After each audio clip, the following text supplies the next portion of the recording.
और seminar hall, जहां rape हुआ और उसके बाद बेरहमी से हत्या हुई। लेकिन इस बीच सवाल यह है कि रेप नहीं, क्या यह गैंग रेप था?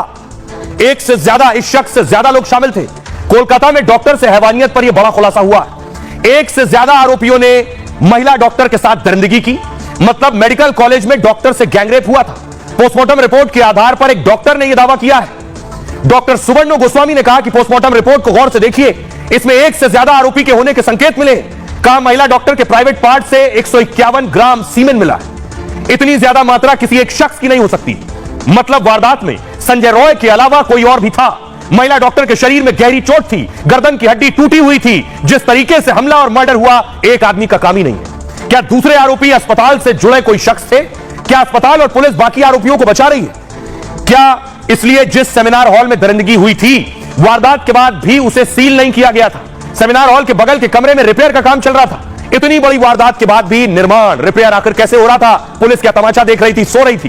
क्या सबूत मिटाने के लिए जानबूझकर यह सब हो रहा था? प्रदर्शन कर रहे डॉक्टर और बीजेपी ने सवाल उठाए हैं। कहा है ममता सरकार और पुलिस बहुत कुछ छिपा रही है इस मामले में। इल्जाम यह भी है कि आरोपियों को बचाया जा रहा है। आइए अब आपको सुनवाता हूं। डॉक्टर गुस्से में है, आक्रोशित है, सुनिए। एक इंसान का काम नहीं था, बिकॉज सीमेन एनालिसिस में 3 से 4 लोगों के सैंपल डिटेक्ट हुए हैं। तो पुलिस एंड अथॉरिटीज को है कि वो जल्दी से जल्दी उनको ट्रैक डाउन करें और जस्टिस को है कि they should be hanged, they should be no mercy. ये एक मर्सीलेस क्राइम है। मेन कल्प्रिट है। अगर प्राइमरी ऑटोप्सी रिपोर्ट में देखा गया है कि वहाँ पे लिखा है more than 1 person are involve, then बाकी जो क्रिमिनल्स है वो लोग क्यों खुले घूम रहे हैं? उन लोगों को कब अरेस्ट किया जाए? आदमी की गिरफ्तारी हुई, जबकि ऑटोप्सी रिपोर्ट कहती है कि सीमेंस बहुत ज्यादा मिला था। मतलब वो एक व्यक्ति से ज्यादा का सीमेन है उसके गुप्तांगों में। इतनी असंवेदनशील महिला मुख्यमंत्री वो ममता नहीं है, क्रूरता है। और आइए, इस पर प्रदर्शन हो रहा है, हंगामा हो रहा है। बीजेपी देखिए कोलकाता में प्रोटेस्ट किया है बीजेपी ने। दरिंदगी के खिलाफ बीजेपी का प्रोटेस्ट है। ममता सरकार के खिलाफ ये प्रदर्शन हुआ।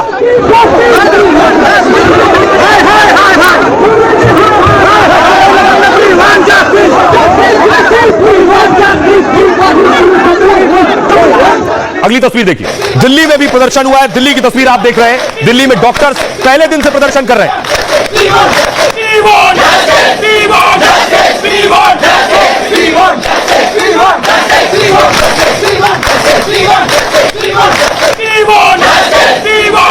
न सिर्फ दिल्ली, देश के हर शहर में। भोपाल की तस्वीर देखिए, मध्य प्रदेश के भोपाल में भी डॉक्टर सड़कों पर उतरे हैं। डॉक्टर्स ने प्रोटेस्ट किया है और इंसाफ की मांग कर रहे हैं।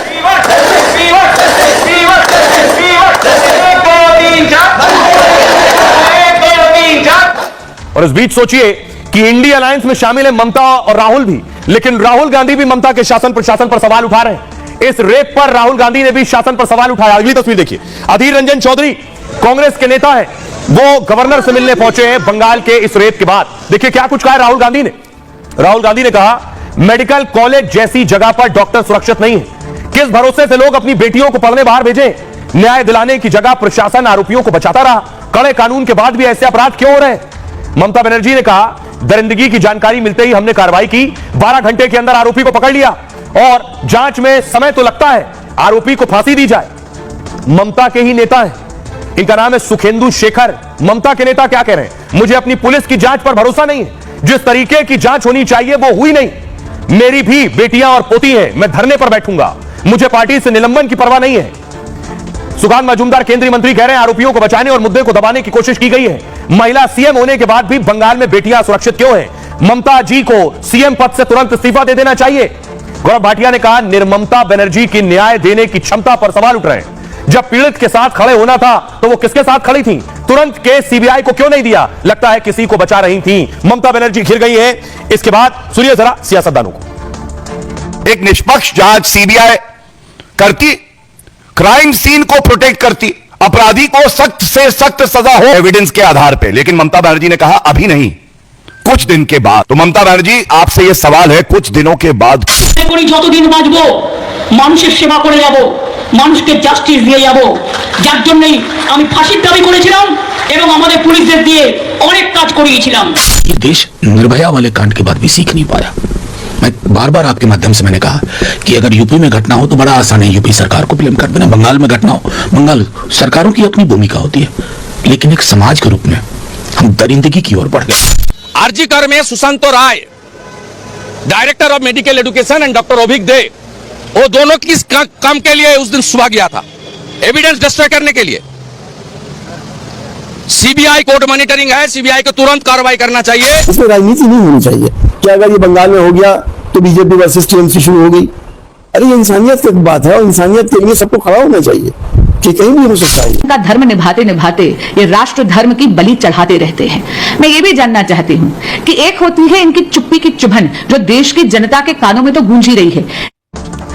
अब देखिए जरा, अब सवाल यह है कि अब आगे क्या। ये तस्वीर आप देख रहे हैं, आईएमए की टीम पहुंची है पीड़ित परिवार से मिलने के लिए, पीड़िता के परिवार से मुलाकात की है आईएमए की टीम ने।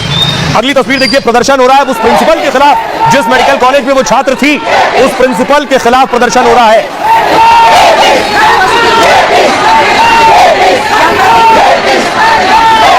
अब देखिए प्रिंसिपल कौन है। यह है प्रिंसिपल, संदीप घोष नाम है इनका। प्रिंसिपल साहब पर एक्शन नहीं हुआ और सवालों के घेरे में है। कहा गया कि ममता बनर्जी के करीबी है प्रिंसिपल। कहा गया कि प्रिंसिपल ने खुद को किनारे किया तो उन्हें नया पद दे दिया गया। ये देख रहे हैं, ये ममता बनर्जी और प्रिंसिपल साहब। प्रदर्शनकारी प्रिंसिपल संदीप घोष पर सवाल उठा रहे हैं, मांग कर रहे हैं कि संदीप पर आपराधिक केस दर्ज हो और मुख्य आरोपी संजय रॉय की तरह प्रिंसिपल की भी गिरफ्तारी हो। सबूतों से छेड़छाड़, गलत जानकारी देने का आरोप। प्रिंसिपल ने नैतिक जिम्मेदारी लेते हुए इस्तीफा दे दिया था, लेकिन 24 घंटे में ही उन्हें दूसरे कॉलेज में प्रिंसिपल बना दिया गया। विवाद और हंगामा बढ़ने पर उनकी नियुक्ति रोकी गई। हाईकोर्ट ने इस पर ममता सरकार को फटकार लगाई थी। पूर्व प्रिंसिपल संदीप घोष पहले भी विवादों में रहे हैं। आरजी मेडिकल कॉलेज से उन्हें 2 बार हटाया गया है, लेकिन दोनों बार जल्दी वापस तैनाती हो गई। संदीप के साथ काम कर चुके पूर्व अधीक्षक ने आरोप लगाए। अख्तर अली ने कहा कि संदीप घोष माफिया है, घूस लेते हैं, जानबूझकर छात्रों को फेल करते थे और पैसे से पास करते थे। अस्पताल के टेंडर में 20% तक कमीशन लेते थे। बीजेपी ने भी संदीप घोष की गिरफ्तारी की मांग की है। अब सुनिए जरा संदीप घोष क्या कह रहे हैं और अख्तर अली क्या कह रहे हैं।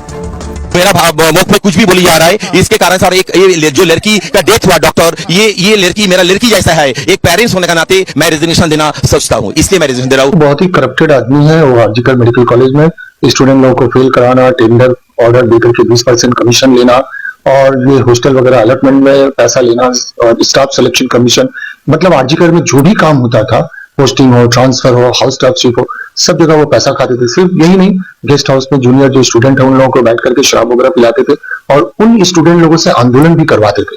मतलब एक माफिया राजा बोल सकते हैं। मैंने अपने पूरे कैरियर में इतना गंदा इंसान नहीं देखा। आइए खबरों में आगे बढ़ते हैं। आज की एक और बड़ी खबर है, आईएसआई ने बनाई है टेरर कैबिनेट।